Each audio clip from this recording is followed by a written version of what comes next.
to Into the Wormhole. I'm Larissa Maestro, and I'm here with my number one, Lauren Lowen. Yay! So this is an interesting episode because, we're in the middle of an international pandemic.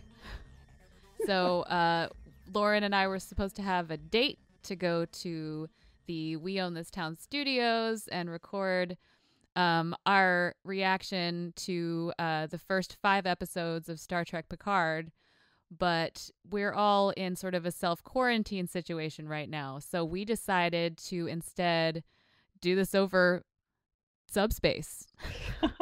Yeah, and you think we would be,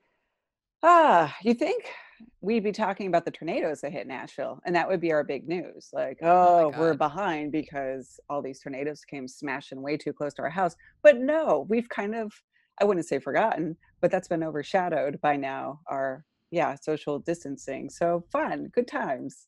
Yeah, good times. Everything's crazy. I wish it was Star Trek times, because then we could all run to the holodeck and just have fun while we wait this out. But no, we could all go to the beach or something. Yeah, we could go to Risa. Maybe. Yeah, we could go to that big mud pit that Alexander and Luxana go to. Oh, what is it? Laughing hour? Ha! Ha! The higher, the fewer. One of the gems, really. Of yeah, that's peak TNG right there. Alexander always makes his way into our podcast. Damn you, Alexander. Like we're going to talk about Alexander in every single episode. But yeah, the real point of this was because there are 10 episodes of Picard total. So we wanted to split this up and do a reaction to the first 5, and then we'll do another episode where we do a reaction to the second 5 episodes. To be fair, Lauren is very good and much better than I am and stopped watching after episode 5 because we decided that we were going to talk about it, and I could not help myself and I kept watching. But I promise that I'm not going to reveal anything. Damn you, to you. Larissa, if you spoil anything. Sorry. I promise I won't. Come over subspace. I guarantee. Get you. I guarantee I won't. But yes, I legitimately stopped because I just knew. Because you're a good person. Well, I just wanted to preserve my sense of whimsy and confusion. And I knew I wasn't going to do that if I went forward in the episodes and was like, well, I have that answer, so that's it. So by the time you guys actually watch this, we're guessing a lot of people have actually seen it. Do not listen to this if you haven't seen it. You think? Go watch it. I mean, let's just start with like the big question. Like, would you recommend it? Let's say someone's like, well, I want to watch it, but I need to get CBS All Access. Is it worth it to get CBS All Access for just Picard? I think so. The cool thing about this Star Trek in particular is that other than the fact that it's about Picard, there are no other expectations. We know only one thing, and that's we're continuing Picard's story. It's more just like exciting to see what happens to these characters and not so much like that's not real Trek or that's real Trek or whatever. You know what I mean? Well, so I think, and I think the minute you know that Patrick Stewart is back as Picard, to some degree, that kind of gives it some street cred, right? You're just like, oh, well, Patrick Stewart's back. Okay, I'm in. Oh, yeah, 100%. And totally. For the record, we were talking about this before we hit record. I actually haven't seen Discovery because when it came out, I had a baby. So I really wasn't watching any TV. A little bit more important than watching television. So at the time, it was like, I'm not watching any TV and I'm definitely not buying CBS All Access, like just another thing for me to ignore and spend money on. But Larissa, you have. So when I say just Picard, I'm kind of forgetting that we have Discovery also on CBS All Access. And short treks. And I mean, there's stuff on there. I mean, really, Star Trek is the only reason I got it. I'm not trying to sell you CBS All Access. I do also have a lot of friends that are waiting to watch any Picard, and they're just going to like get the free trial and watch it all in one day. We call that Ferengi style. But if you loved TNG, if you loved Voyager, you're probably going to really enjoy Picard. I've kind of stayed away. My attitude, first of all, has been I'm along for the ride. It's kind of, we haven't had this crew for a while.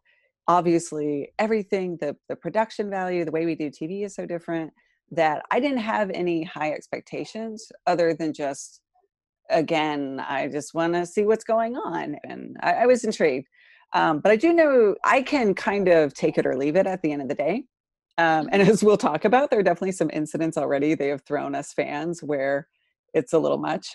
And, it's one of those things where I look forward to showing my son TNG in the future. Am I going to rush to show him Picard?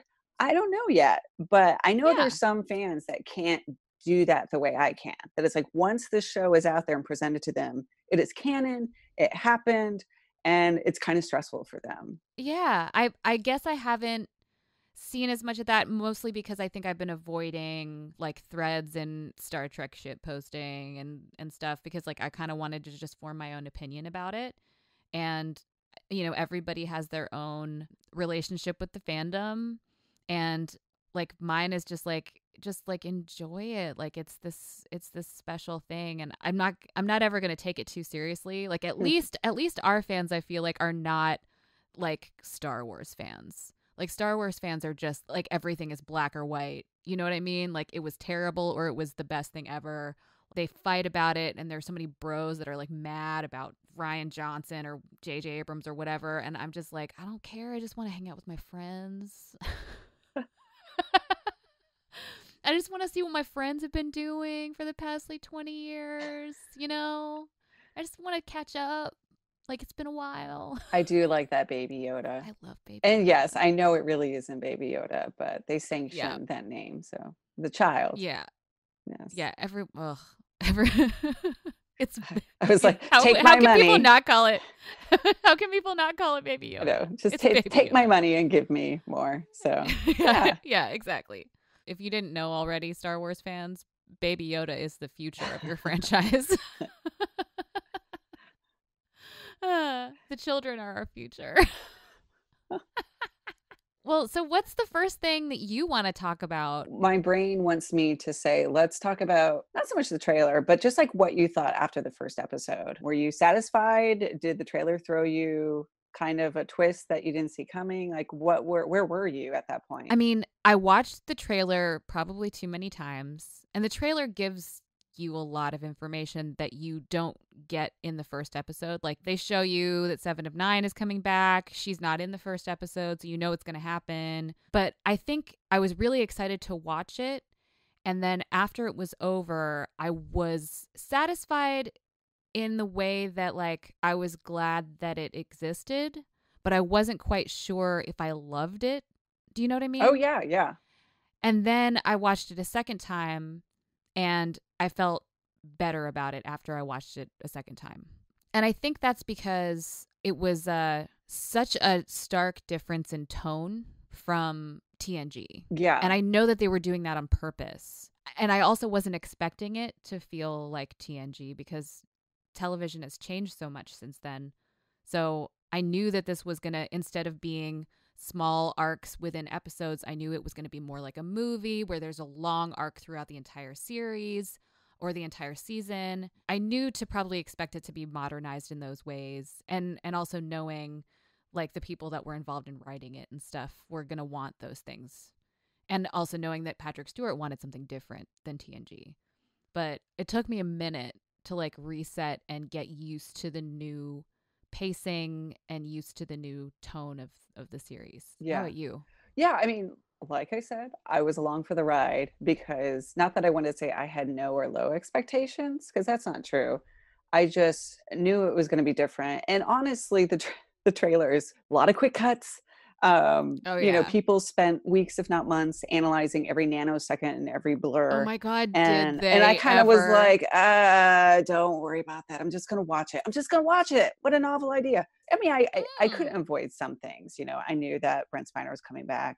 I think the first time I really got excited with the trailer mode was when you sent me the tweet of Hugh coming back. Yeah. I was very intrigued, and I don't know why, but when I found out Hugh was coming back, I was super excited because I thought Hugh was a wonderful volleyball that the 90s had like set, and now it was 2020's job to spike that damn ball. Yeah, and you're totally I was right. just like, And I was like, okay, like that's something really interesting. And everything else had intrigued me, obviously, but that was the first time I remember getting like kind of giddy over it. Mm-hmm. So first episode, I was same thing. I wasn't disappointed, but I wasn't like, that was the most amazing thing.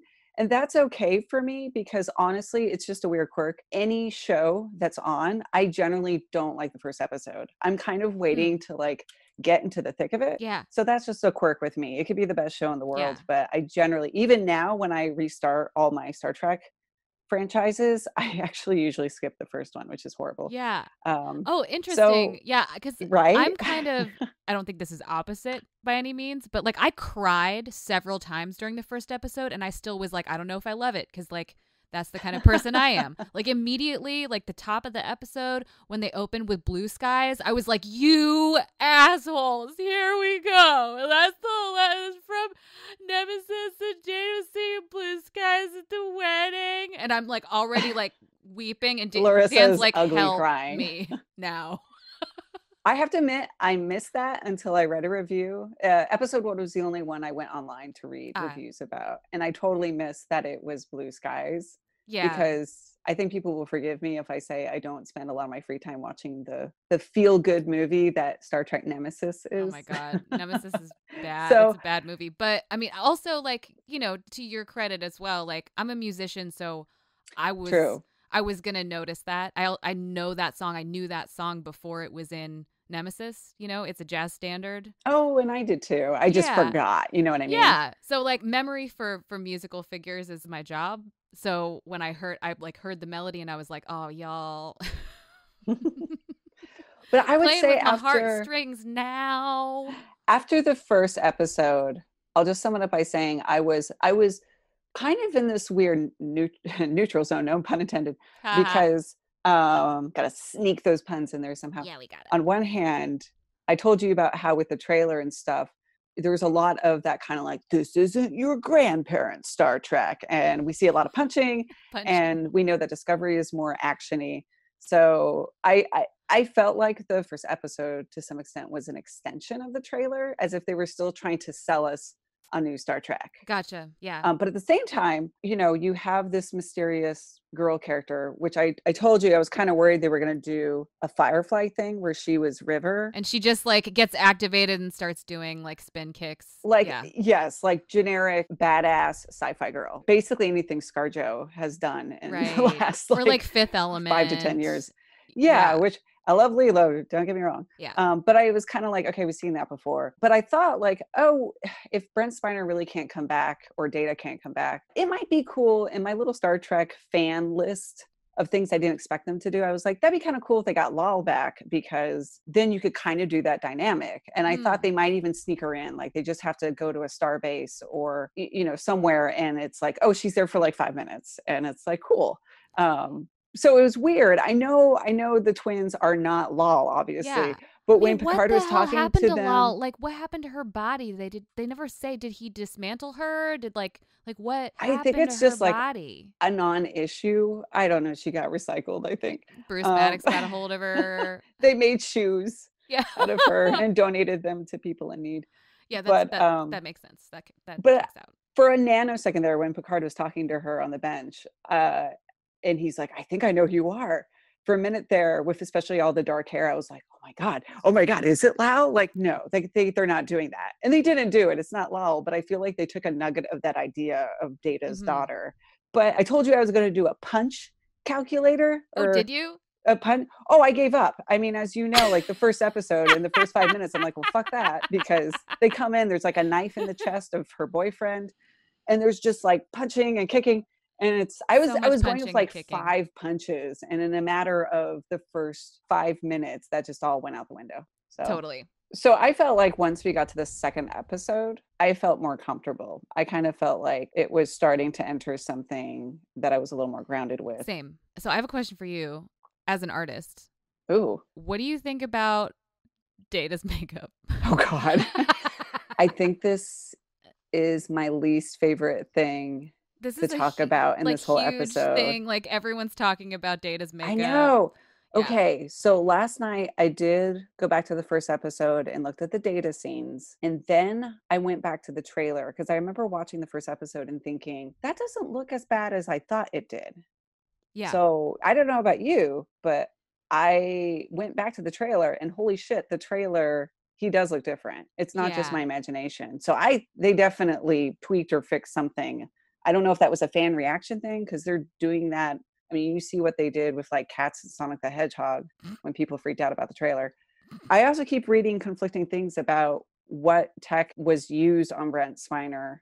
There is an article that has like a headline of de-aging convinced Brent Spiner to come back as Data, but that doesn't necessarily mean they used it. I can't find any confirmation what, if anything, they did. I just find a lot of people guessing. Everything from CGI tweaking to de-aging stuff, which they're using, I mean, Yeah. not only in movies, but now like Netflix shows too. So they can do it. Oh, of course you had to start with me. First of all, they fixed his hairline from the trailer. It's still weird though. It looks like, I said, it looks like Morty from Rick and Morty. It does. And his hair is like a brown shower cap where it just like, boop, like fits on perfectly and has a perfect circumference. And that's how the front of Data's wig looked like in the trailer. And it was appalling. Yeah. That's not what his hair looked like on the show. And also, before we get into it, really what we're doing is we're not comparing Data to his TNG days. We're comparing him to Nemesis, right? Yeah. Isn't that really what we're trying to get? Yeah, because that's the last time we saw him. That's when he died. And they're very much acknowledging Nemesis in Picard. Because if you compare him to early 90s, late 80s, Brent Spiner, just no one's going to win that game. No. So I think he looks better in the vineyard scene than in 10 Forward. I think you're right. Yeah. So I don't know if it's a lighting thing or just like a different team, but his mouth is very small. It almost reminds me of Beaker from the Muppets. Like, yeah, I love Brent Spiner and I love Data. Like, he's arguably my favorite character. Yeah, and people age, and that's fine. Yes. Like, how old is Brent Spiner? Like yeah, like he's in his 60s, right? At least. Yeah. So it's like, cool, you got older. Like, we still want you to play Data because you're Data. So like, whatever, you got older, it's fine. My thing was like his eyes were weird. They were so yellow. And I feel like Data's eyes were never that yellow. They're like Michael Jackson Thriller yellow. Yeah. They're not the cat eye, but that intensity of the yellow. Yeah, and I was like, I don't need to be thinking about that right now. I want to be thinking about Star Trek. Yeah. So in Nemesis, they are definitely more yellow. Like in the movies, they did steer him more towards that. Yeah. So I have to kind of be like, okay, they're not that icy yellow. Yeah. I think what it might be is the size of the black pupil. I think it's the ratio. His pupils are smaller. And that makes a big difference. I do have to say, I have not rewatched Nemesis in years. I didn't watch it again before I watched the show. I watched a few choice episodes of TNG. I watched a few choice episodes of Voyager, but I didn't watch Nemesis. Maybe I should have, but also Nemesis is my least favorite TNG movie, and I was like, I remember it, kinda. It's fine. Like, I don't need to see that. I saw a few YouTube clips last night just to remind me what he looked like during that point. And here's the thing. Brent Spiner is older. Even though they can smooth things out and do CGI, and maybe they did applying the de-aging effect, it still doesn't affect the subject, if that makes sense. Like, if you can't suspend your disbelief for Brent Spiner's face, then what are you doing watching science fiction anyway? Like, I had a little trouble. I'm not gonna lie. But like, of course, like, there are things that make us human, whatever. Yeah. But like, we should be able to just be like, I am so grateful that he's back. I love him. We should be happy he's back. Yeah. I do have a lot of respect that he is really only in the first episode so far. I really thought with the whole setup of the dream sequence that it was going to be like every single damn episode we'd have some sort of data dream, and they haven't done that. And I actually think that's pretty good. I thought they'd really kind of milk that for the fans. Yeah. I didn't think of that, but now that you say it, that would have been really annoying. I feel like it's like, man, we got a lot to talk about. We got to move forward. No, it's so much stuff. Okay. So the Romulan makeup then, again, for you because like you're an artist. Like I look at this Oh stuff gosh. like just as a Star Trek fan. Yeah. Number one, I was like, I don't get it. Like, how come these Vulcans are so chill? And then I was like, oh, they're Romulans. And then I was like, what's up with the heads then? And like their hair is so like carefree. They have different hairstyles. Yeah, which oh my I God. love. Yay. And I don't know if it's like this in Discovery. And I can't remember if the movies kind of loosened up on this. And honestly, there's a lot of the J.J. Abrams movies I've forgotten. But just as far as like TNG and the push of like the 90s era Star Trek, it's so nice to see the diversity within a species that naturally exists with humans. Fucking so finally, right? Yeah. Why does everyone have the same haircut?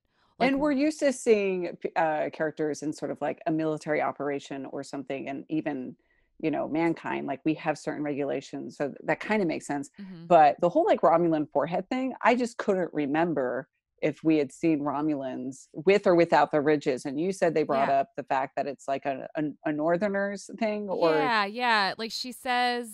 Like after the Zhat Vash break into Chateau Picard and they all like pull out their disruptors and shoot them all, basically.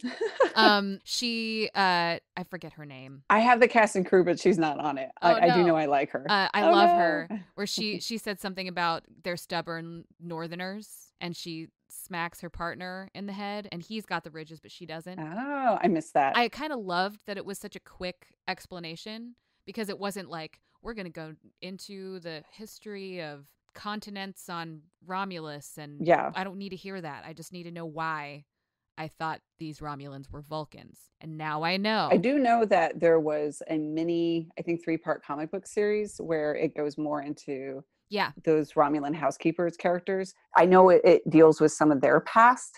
And that might be kind of further explained in there too. But I mean, the look of it, obviously the production is beautiful. I'm happy because the first episode we actually got to see a city.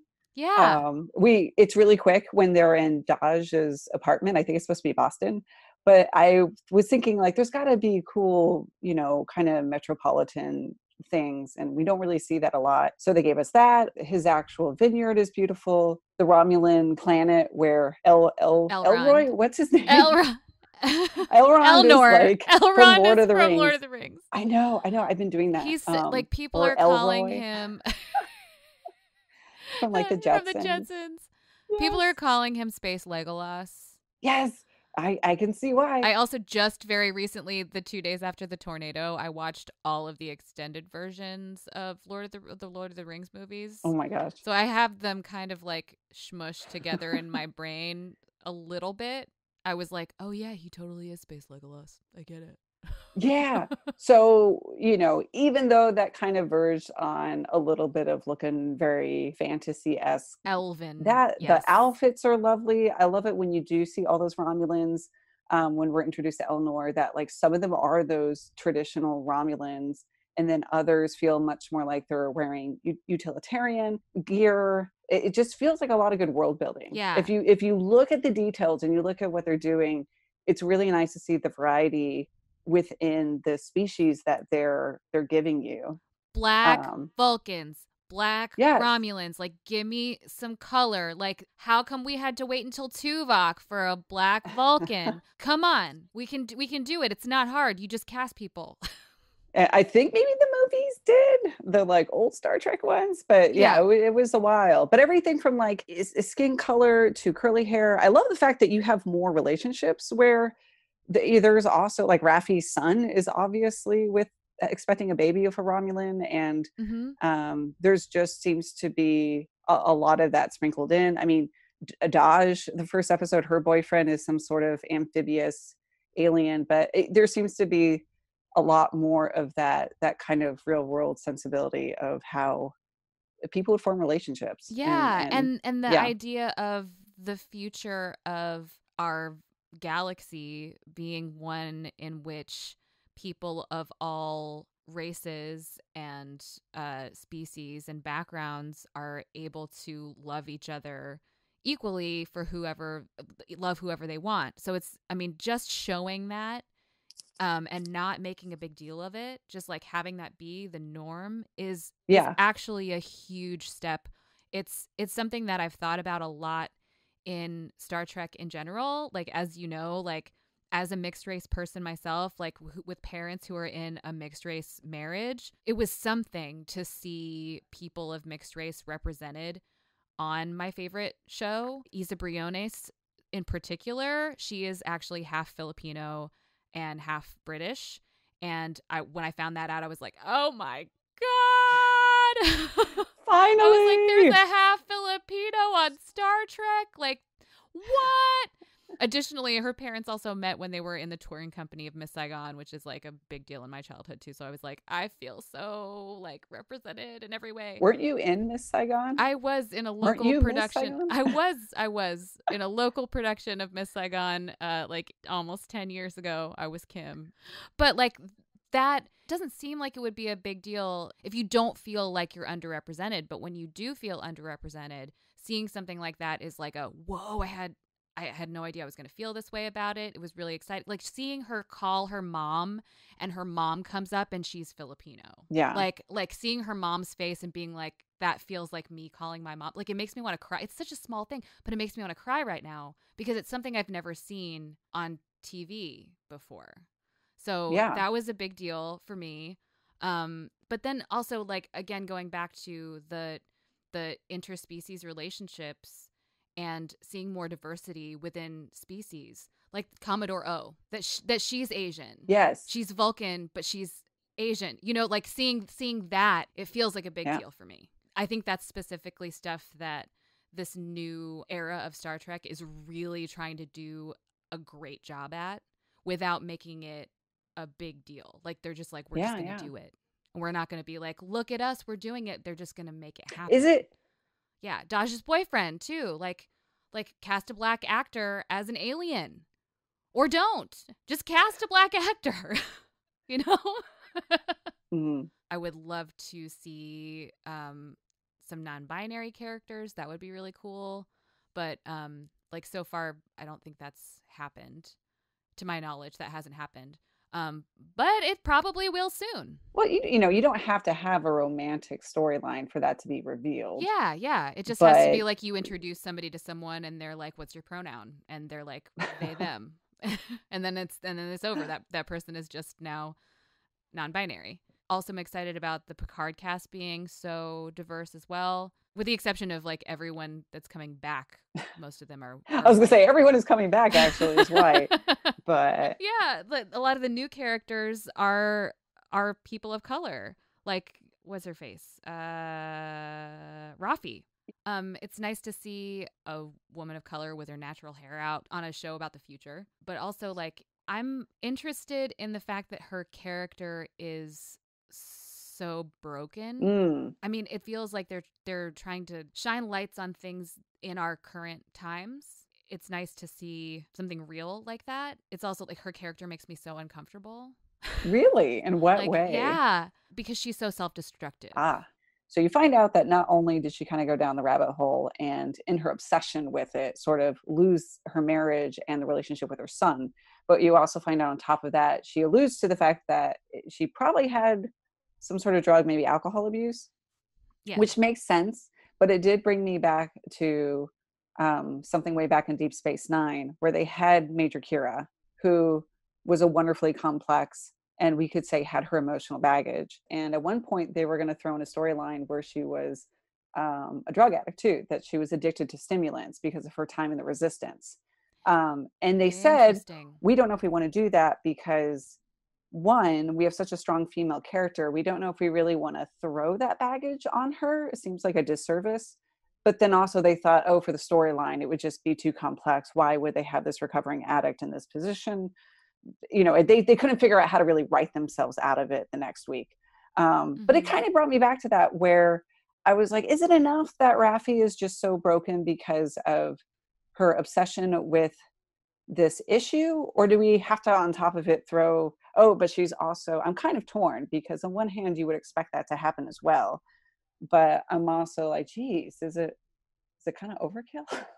I was thinking that my discomfort with the character was personal because I've been in relationships with people who have had pretty serious addiction to all kinds of drugs, and people who have been in situations in which they've sort of, because they weren't able to get the help they needed, they sort of blamed everything around them for the problems that they were having. It was so hard to help them in any way because, like, honestly, that, like, as a friend, there's really not much you can do other than be supportive. It brought me back to some memories that I have of experiences that I've had with people that were really painful. And I was like, oh my God, like that person reminds me of this person, or, I was just like, ah. And then I watched episode 2 with one of my best friends, and she said the same thing. She was like, oh my God, that's just like this friend that I have. And I was like, yep. I mean, like a lot of us have been there in that position. So it was interesting because it elicited this intense response, which is maybe what they were going for. I think it's important for shows to make you feel feelings. So there was that. I was just like, wow, I'm so uncomfortable right now. Like when she's just so mad at him when he comes to see her, and she's just like, all of this is your fault. And it's, like she sort of like puts all of the responsibility for the destruction of her career on his shoulders. I was like, ooh, but I mean, like he was in a privileged position to be able to be like, it's my way or the highway. And then they choose the highway. And then he's like, oh, his ego was so inflated at that point that he thought he was safe, but he also didn't think about the other people that would affect. So there is that aspect of it. But at the same time, she's been wallowing in it for so long and not seeking out help for her addiction. And it's obvious that she's been like thinking about that it's all his fault for all of these years. Yeah, no, that's really interesting. That's a angle at it I didn't really think about. It's interesting because, they kind of also have this story of Elnor where he also has sort of a passive Picard, where Picard, once again, when shit hits the fan, he sort of just pulls out and removes himself from that relationship with Elnor, the way he does Raffi. And I think one of the things we're seeing is Picard, even in TNG days, tends to think that it's his duty almost to keep a distance from people. I was rewatching the episode where Vash comes back. It's her second episode. And she's on the ship and she's introducing herself to all these people because she and the Picard met on Risa. And she realizes that he has mentioned her to no one. And she confronts him as like, oh my God, this is the Q one with the Robin Hood thing, right? Yes, it's Cupid. It's the one where, So it's a really cute episode, but she does sort of confront him about like, you didn't tell anyone about me? Why not? Yeah. And I think to him, he's completely oblivious to the fact that could hurt her. And I think it's the same thing with Raffi and Elnor. He feels like to protect people, he needs to step back, not realizing that, those relationships are still important to those people, and some sort of healing can happen. It's almost like by association, if he's still with these people, he's going to cause damage, but not realizing that's not necessarily the case. So there's a lot of resentment with both of them in different contexts too. Yeah, it's almost like he's like finally actually like seeing the repercussions of that behavior after so long. Mm-hmm. And this is not giving anything away. I think he's going to have to like deal with that also with his relationship with this baby synth. Like he's going to have to be vulnerable with her in order to get anything done because she is so vulnerable and because she needs so much help. You know what I mean? I'm interested to see where that goes. This was also one of my concerns of the trailer, was that Picard was just going to be like very downtrodden, like, oh.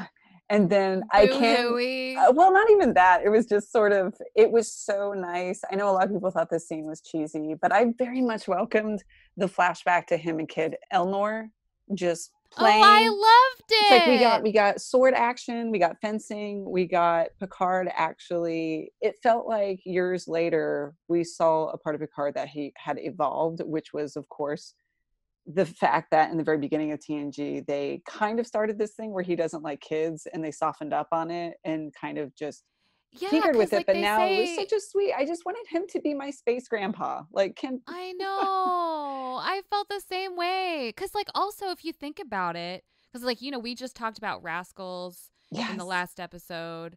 But, like, also, I can't remember what the name of the episode is. That one where he gets stuck in the turbo lift. It is with those Disasters, kids. and it is actually one of my favorite episodes. But it's like they made this big deal about how he doesn't like kids. And then every time he has to have interactions with children, he's so kind and, like, loving and sweet and caring. And it's like, I don't get that he doesn't like kids. I get that he doesn't want them on the bridge. Yeah. You know what I mean? I think it was something in early TNG. They were like, oh, he doesn't like kids. But then they softened it up to just, he doesn't really know how to, which before I had my son, I was completely one of those people. It's like, you're a small human. I don't know exactly how to interact with you. Oh my God. I see a kid and I'm like, let's hang out. I mean, I do, but I also don't. It's yeah. So I think, I mean, I was a preschool teacher for 3 years too. So, like, yeah. And so it was nice to see him just so comfortable with Elnor. Yeah. And I really enjoyed it. Patrick Stewart's so cute. Yeah. So it was just nice cute. to see him smiley and happy after like 3 episodes of sad Picard. Yeah. Yeah. Of, like, watching someone explode on some stairs. Like. which has its merits too. Right. Yeah. I was going to say of Elnor, I thought you called him Space Legolas earlier. I definitely from the trailer called him like AKA Sword Guy, AKA Space Elf. I thought he was from the trailer. I thought he was going to be that character who was very stoic and didn't say much, but whenever he did, it was going to be wise. Maybe kind of like a Guinan-esque character. I was pleasantly surprised to see that he was such a green character in some cases, but he's just a baby. Yeah, but heavily trained to slice your head off. I appreciate the fact that he's so young. I think that could give him some fun dynamics to play with. When they're putting on their disguises and he's just like so excited about the disguise and like it has to be explained to him like what they're even doing. It's just I thought it was adorable. Dan was like, ugh.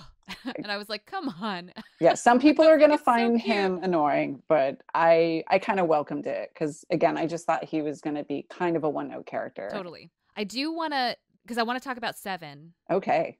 And I want to talk about Hugh. So these two characters were created in the 90s on 2 different shows. All 3 of the characters that are back are ex-Borg. When I heard about that, first of all, I was like, the Borg All-Stars are back. Okay, here's the pattern. Right. This might have something to do with the plot. This might have something to do with the Borg. We might be talking about the Borg. I was like, oh, hell yeah. I want to say really quick that Borg is one of my favorite episodes of TNG. Same here. It makes me cry every time I watch it because Hugh is so just lovely. Jonathan Del Arco is such a compelling actor.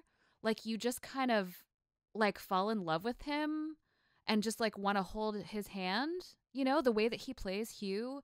And I feel like he really kept Hugh as Hugh. You know what I mean? Like this is a transition for him that completely makes sense to me as far as his character goes. I look forward to seeing more of him because I feel like he's only had one big scene. Yeah. And I cried immediately. I was like, it's Hugh! Which I don't know about you. Let's talk about the contrast of how Seven is introduced to the show versus Hugh. Because Jerry Ryan gets beamed on the ship and she's like, it's Seven, motherfuckers.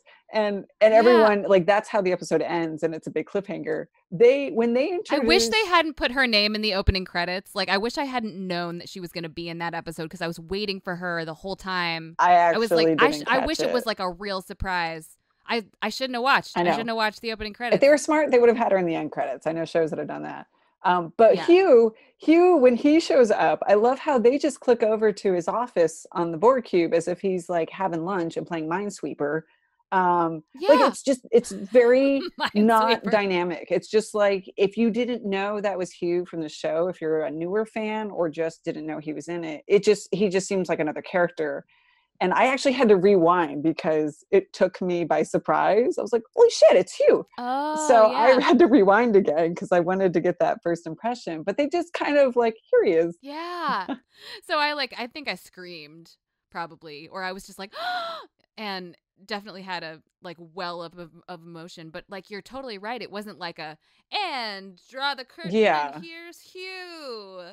It was just like, here's a guy that's also ex-Borg that is like in charge of this. He's not Romulan. Like here's a new character, but it's he's answering his email in this very Oh my God. But it's kind of nice though, because you're right, Dan isn't like a big Star Trek fan, and that introduction of Hugh wouldn't necessarily distract from the pacing of the show. It's kind of like in big Marvel movies and stuff, when it's like, well, this character, we're going to introduce them, and they're a thing for people who know the show or the comics, and you're like, I guess I'm supposed to know who that is, and it kind of takes you out of it. So the fact that they kind of just put all that new stuff in there, but don't pause the show every time like an egg is introduced, Yeah, like they don't need to make a big deal about it. Yeah. I love Hugh's makeup. Yes. Like after the implants have been removed, I think it's great. 7, at first I was like, her language is so casual now, and the way she holds herself is so much more casual now, and I was like not sure how to feel yet. And then I saw an interview with Jerry Ryan, and she said that she was like freaking out about how to do 7 again, and she couldn't find her motivation, like she couldn't figure it out. And she actually hung out with Jonathan Del Arco, and he was like, your motivation is you've had to survive. So like maybe in order to survive, 7 had to assimilate to human culture. Yeah, I think I read the same article too. Yeah, I was like, dang! That completely makes sense, because, here she is coming into a human society in which Borg are hated, like with a fervor, and having to figure out how to navigate that. Like a lot of oppressed groups of people have that same thing, that they have to do that every day, in our society now. So it's interesting to see that depicted in this way. She basically had to like super duper code switch like crazy and change the way that she communicated in order to be accepted. Yeah, because you recently explained to me what code switch is, which I understood the idea, but I never had heard it referred to that. I was really, really into that when I heard about it. So I'm like, props, great job with that whole thing. And then I wanted to talk about Icheb. Oh, Lauren. Sad face from Larissa. I might cry right now. Oh no. When I saw his nose shape, I was like, oh no. I was like, oh no, oh no. Did you have the same reaction of me, where you were watching it and you were like, wait, is that Icheb? That might be Icheb. And then part of you is saying, oh shit, that's Icheb. No, my reaction was, I saw his nose. I was like, oh my God, is that Icheb? And I started crying like right away. And then I realized that this woman was looking for his cortical node. Yeah. Oh my God, I'm going to cry. He doesn't have one because he gave it to 7. Do you remember that episode? I just saw it recently. Where 7's cortical node is failing, and he like forces her to take it from him because he knows that he can recover and not need it, but she will die without it. And that little detail for someone that knows Voyager really well was just like so fucking heartbreaking. Like that they were just prying open his face to find this thing that wasn't there because he had donated it to her to save her life, and then she has to like put him out of oh my God. So far of everything through this episode, this was the moment that I was like inconsolable. I was just like I shouldn't be laughing. I'm sorry. No, it's okay. Because these people, these are just characters that don't exist. You know what I mean? But Seven's arc in Voyager 2, like Icheb was so important to her growth as a character. That was some really good deep dive. I mean, Icheb's only in like what, the last 2 seasons of Voyager? Something like that. I think. So it's like, ooh. This is Icheb is kind of, when you think about it, a deep dive. I was gonna say it's kind of a deep cut. Yeah. No pun intended. Oh, I should have used another term. No, deep cut. Well, I was in shock. I'm a monster. I didn't cry. But you're not a monster. I am just an overly emotional person. Many people were very emotional over this death. But here's the thing, that's episode number 5. It is bookended by 2 major deaths. We have Icheb's death in the beginning, and then you have Maddox who dies at the very end. Yeah. And then in the middle you have goofy costumes. Yeah, that episode was a fucking roller coaster. I love that episode. I was like weeping at the beginning. I'm giggling in the middle. Like I'm horrified again then with Maddox's death, and I'm just which is not as terrifying, but still very disturbing. Yeah, I mean the manner of his death is very disturbing. Also, again, not the same actor as on TNG. Which you know what I had to do. Oh yeah, that's right. Maddox isn't. Yeah. I guess that guy didn't really do much acting after TNG. But with the guy, I forget who plays Icheb. I knew a couple days ago, but of course I had to check out his Twitter because I knew a lot of people were just going to assume. So sure enough, that actor's Twitter. Oh my God, you went and found his Twitter. I did, because I thought his Twitter's blowing up right now. He's probably at home having a sandwich in his lounge pants, and people are blowing him up about Icheb's death. And oh my God, he wasn't really responding to anyone at first, except there were a couple tweets where he was like, "That's not me." So I love just how he's like, "Guys, it's cool. Thank you, but it's not that big of a deal to me." And meanwhile, everyone's losing their shit over it. Dude, yeah. I mean, I thought that kid was great on Voyager. He was a kid at the time. He's not a kid anymore. But I thought the actor that played Icheb on Voyager was lovely. Yeah. So there are so many characters on this show. But I kind of wanted to ask you how you felt about what's his sister's name, Narek, and Narek's sister and their weird ass relationship. Okay, well, first of all, I'm just glad when I text you earlier to ask, I thought it was just me. I thought surely I've seen too much Game of Thrones sibling incest, and I'm a creep and I'm just picking up on a weird vibe. But yeah, they have, I don't know what it is, but they have this weird sexual tension that's super creepy. And I think part of it is because they're talking like this, because this is how evil, sneaky people But talk. Also they're getting really close to each other's faces, and they're exactly. touching each other's faces in sexual ways, and it's very. So my friend Jasmine said it's kind of like Rob Lowe and what's her name in Tommy Boy, and Bo Derek and Tommy Boy, how they're actually a couple but they're pretending to be mother and son, and it's so disgusting. And I was thinking it's also very much like Cruel Intentions, Sarah Michelle Gellar and Ryan Phillippe in Cruel Intentions, because they're just step siblings. They're step siblings, marriage. Yeah. Okay. But it's just so creepy. Why? What is this trope that baddies want to have sex with their siblings? I don't it's this idea that being sexual is evil, that being overtly sexual is an evil thing, and it's I hate it. This is my least favorite part of this show. I think it's gross and I want it to stop. I think it's awful. The thing is, do you think it's intentional? Because I don't. I at least don't feel like it's intentional. I feel like they're trying to, again, sound more sneaky, evil, and slick. And unfortunately, that can also come off as sexual. But the thing is, I'm thinking, did anyone catch this when they're filming or looking at it? Right. I almost feel like there's that scene where, and this is also creepy because he's sleeping and she's in bed with him when he wakes up, and she starts to choke him. Ew. And I almost feel like that was their way of saying, hey, they're coming off as really weird.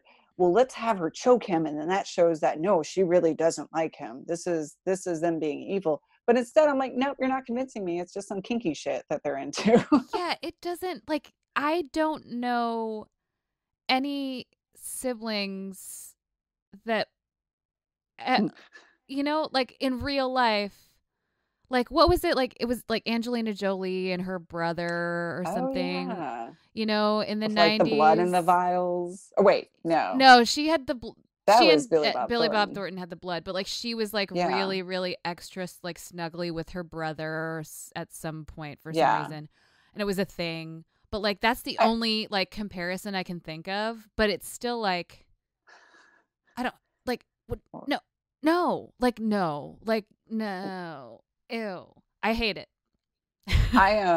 yeah, I think, in the beginning when they first have her on the Borg cube and they're trying to do that like sibling, she's trying to like poke the bear. She's trying to be an annoying sibling.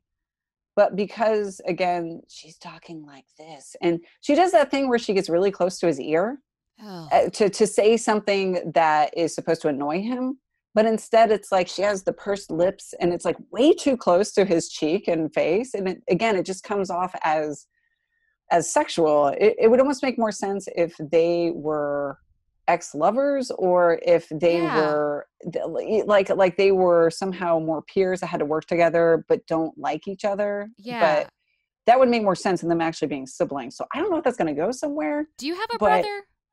I do. I have an older brother, and we do not act like Okay, that. because I don't have I have a sister. Definitely have not ever talked to her that close to her head. Like While as seductively right. I've never pursing your whispered in lips. her ear that way. I've never like I mean, I've climbed into bed with my sister before, but like I'm scared or like I need a hug or like, you know, that kind of stuff. Not like I'm going to choke you sexually. Yeah, and I it just doesn't feel like siblings. it's really odd. And so I think in their quest to make them sneaky Romulans, that vibe, that sibling vibe between them has been somewhat compromised. I'm glad to see though, there's only like one other article I've read since episode 1, and that person also picked up on it too. So I'm glad it's just not me. Yeah, yeah. It's not just you. It's disgusting to everyone. Speaking Uh of relationships, what do you think of Narek and Soji? And basically the question is, do they have chemistry? I I don't feel like they have chemistry, but I also can't tell if that's just because I don't find Narek attractive at all. Like I'm like I'm creeped out by him because of his relationship with his sister. I don't trust him. And I'm like you're in danger, girl. You know, like the whole time I'm just like don't oh sweetheart. Oh, like I wish I could protect you from this guy cuz he's bad. I don't know. I mean, some people think he's really compelling. So it's hard to know. It's all like, you know, uh a matter of perspective. I don't So, know, because I love a good bad character, if that makes sense. Like I love a Jamie Lannister, or oh God, what was his brother? Tyrion? No. God, I see I'm already forgetting the Game of Thrones names, yeah, see, but I don't know. I have not seen Game of uh, Thrones. but like I find those characters intriguing where they're not, it's not a black or white thing. And Yeah. I'm not getting that from Narek. Him, unfortunately, I don't find him that interesting right now. I hate to say it, I also don't find Soji very interesting, and so Yeah. their dynamic together equals more uninteresting for me. I think Yeah. Soji just feels like a plot point rather than a character right now, Yeah. and I couldn't tell you what she's about really. Yeah. um I wonder if that's on purpose. I Um just feel bad because I feel like we're invested in the mystery of her, but I'm not really invested in her, if that makes sense. like I know that they're played by the same actor, but I was definitely way more interested in Yeah, Dodge. Daj, I felt Is that weird? I was like cuz they're the same. They're twins and they're also played by the same actor. But she did more punching. Maybe that's what and it maybe it's is. the punching. Maybe it's the punching. No, but I also felt like she and the guy that played her boyfriend at the beginning of the first episode, I felt like they had a lot of chemistry. Yeah, I think the issue for me is I can't tell you what Soji or Narek are about individually that much. So as a couple, it's kind of the same thing. Episode 5 I really liked, and what made me sad is one of the things I did realize about that episode is we never spent any time on the Borg cube. Yeah. Which made me realize how much more invested I am in what's going off the Borg cube, besides just the fun, like, there's Hugh kind of moments, or like, ooh, isn't that a cool Borg image they have? But yeah, it's like she has that conversation, for instance, with the Romulan kind of, I don't know if she's supposed to be like a mystic. She's the one with the tarot cards. And she goes ballistic, and so Soji goes back to her room, and she's obviously very distraught.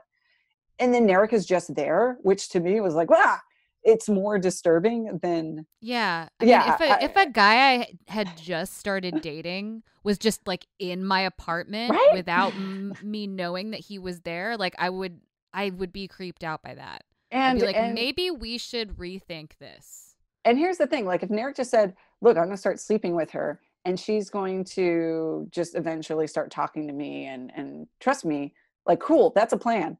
But he says during that conversation, she's obviously so distraught. And he's like, I think I'm falling in love with you.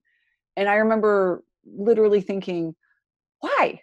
How? Like, there's nothing, I've seen nothing in your guys' relationship besides some casual pillow talk and just like some acknowledgement that you find the other one hot. It almost makes you feel like a scene got deleted or something. Like where you talk about like your favorite ice cream flavors and like you like hold hands and like go for a walk. Like there was that one part where they're sliding around in their socks. Which came after the whole, I think I'm falling in love with you, which, so on Narek's part, I'm like, first of all, that's weird timing. That felt like that was totally weird timing. I was like, no. Yeah. Like, so, that would make me malfunction as a human woman. But she's also a baby, you know, like she's supposed to be really, really young. Like she's potentially supposed to be like just a few years old. Which is fine. Like I understand the concept that he's trying to seduce her and get her guard down. And it's like, cool. But I'm just not seeing the seduction. I'm not feeling the feelings. Yeah. Yeah. So Narek has like a weird relationship with both his sister and Soji. And okay, we'll see. Yeah, honestly, he has more chemistry with his sister than he does with Soji. Ew. Do you have any feelings about the synth attack and this like army of synths? I do. One, kind of going back to a little bit of just like the look of the show. If you have a bunch of fans who love Data, who's an android, you know, you have to basically convince the viewer that this type of synth or android is very unsettling, because we've spent years getting to know Data and EMH, and we need to put ourselves in the mindset that this isn't those things, in that we understand that these synths aren't quite what we've known. You and I were just talking about how when they made these synths, obviously they're just like a different animal than all of that. Right. They're not Sungian androids. They don't have that sophistication. They don't have that warmth. If you notice, the actor who plays him never blinks. Just like little things like that. I did not notice that. Yes, there's little things, which was like a tactic they've used from everything from Terminator to other sci-fi things. But there's little things they do to kind of give us that distance. I love it in the conversation when that one human is just trying to talk to the synth and be like, did you get in trouble? And he's like, hell yeah. You know, like you can tell he's kind of programmed to talk like a human, but not quite. So it's unsettling, and you think I would love to be in a room with Data, but I don't want to be in a room with that. I have a question though for you, because the one thing that really struck me from that scene, I call it my annoying Star Trek fan question. It's one of those observations that I feel like if you're a fan, it would pop out, is that synth in that scene starts to be compromised, or we're not quite sure yet. We don't know the answers. So he's doing his thing, and then he grabs what looks like to be a tool and starts shooting the human employees, right? Right. And then he shoots himself. And that to me was very weird, because there's only like two reasons I think he could do that, and they don't make sense for an android. One is you probably would shoot yourself if you think you're about to be compromised or caught by the enemy. Mm-hmm. And this whole thing is literally going to blow up in like 5 seconds. So he wouldn't have to worry about that. And then the other reason why he'd want to kill himself is just maybe the anxiety of, well, I'm about to die, so I'd rather just get it over with. But as a synth, he wouldn't have that reaction. Right. So that to me just struck out as something they did for drama. Yes. Yes. I 100% agree with that. But then I thought, well, maybe they didn't. Now, this is me thinking maybe that's a clue that something else is going on. Mm-hmm. But if it wasn't for that reason, that means it was just done for drama. So I'm just wondering if that's a piece of the puzzle for later on. Hilariously, I thought you were going to say, shouldn't there be some sort of safety lock on that tool? And how come someone can just start killing people with it? Like, it's just basically like having a phaser set on kill. You know what I'm saying? I was like, I excuse see what you're me? saying. I see what you're saying. I was like, you guys, where's the legislation? These tools are unsafe. Yeah, that a lot of that stuff definitely struck me strange. But I mean, I did appreciate certain things about that scene, like everyone having like very normal kind of workplace conversations that you're kind of seeing. It's kind of like Lower Decks, but like lowest deck, you know? But it's hard to really piece together anything from that scene. The thing that I am appreciating about the show is that the writers are really paying attention to the fact that the fandom is intense. And they are going to watch the shit out of this and spend so much time deconstructing every detail. They've also watched all the other series a million times and they know everything that happens. So if you haven't done that, if you're not up to date like the fans are, then we're going to feel it. So like they've done their research. You know what I'm saying? Like putting Icheb in that episode. I was like, you get some credit from me for doing that, for doing like your due diligence by researching the shit out of Seven and her history. You got Icheb from that and you gave him back to us, you know, and then took him away again. But like yeah. And then you killed him. But the whole idea of none of that meaning anything, like that's not possible. Like that's gonna come back. I hope so. I feel like they have to. I'm not one for predictions or anything like that, but I do hope in episode 6 to 10 that was like a little bit of a hint to something about the synths. Yeah. In the future. I was going to ask if you have any predictions or things you want to throw out for episode 6 to 10, but you have already jumped ahead, my dear. So I'm sorry. So I'm not going to say anything at all, except also my last thing that I'll say, which is I'm excited about all the emergency holograms. I think Rios is really hot. Also an alcoholic, man. Everyone's an alcoholic. Yeah, that's all. And my closing thoughts are just, I love all the outfits in episode 5. I felt like that was a very TNG holodeck episode to do. Yeah, didn't Jonathan Frakes direct that episode? He did the one before too. So cute. But that was another fun. Patrick Stewart just gets to be, what does he say? Appropriately sinister. And I just kind of wish that he was that photo you sent me where he dressed as a lobster for Halloween in the bathtub. Yeah, oh my God, where he's in the bathtub. I kind of wish he was just a giant lobster and he could still have the eye patch and the accent, but oh my God, I was all for it. Like, I don't care what goofy excuse you have for them wearing the costumes. It felt good.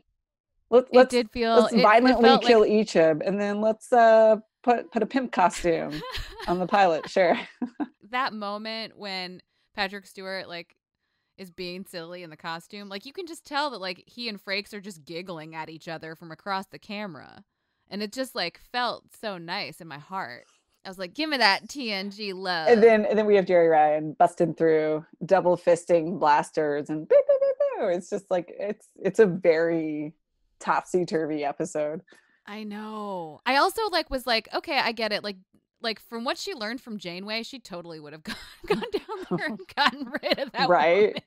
I love it. She just like blast that woman. Like, good. Yeah. I mean, she killed her son. Yeah. Go get her. Okay, well, I feel like that kind of wraps it. Yeah. We've talked about a lot of stuff. I mean, there was so much that went on between episodes 1 and 5. I guess, like, find us on the internet. Let us know what you thought. It's always fun to, like, know what people think. If you disagreed with us at any point, if you are totally on board with the fact that Narek and his sister are hot for each other, like, let us know. I was gonna say, that's what I really want to find out, is just if other people are picking up on the Game of Thrones sibling incest vibe of Narek and his sister. Yeah. Answer that question for us. Please let us know if you are grossed out or if you think this makes sense. Do you choke your sibling in bed after creepily waking them up? Tell us. Let us know. Yeah. Let us know. Or let us know if you've never even thought of doing that in your entire life. It's cool either way. It's not really cool either way. Please never do this to your siblings. Well, thanks for listening, you guys. We'll be back, in the future with another episode like this where we talk about Picard episodes 6 through 10. Well, stay healthy, you guys. Yes. Social distancing. And if you can, send some toilet paper to somebody who might need it. Cool. See you next time. Find us in the collective at intothewormhole.show. On Instagram at intothewormhole.podcast. Into the Wormhole is brought to you by We Own This Town. I'm still wearing pajamas. It's the only way to do it. It's okay.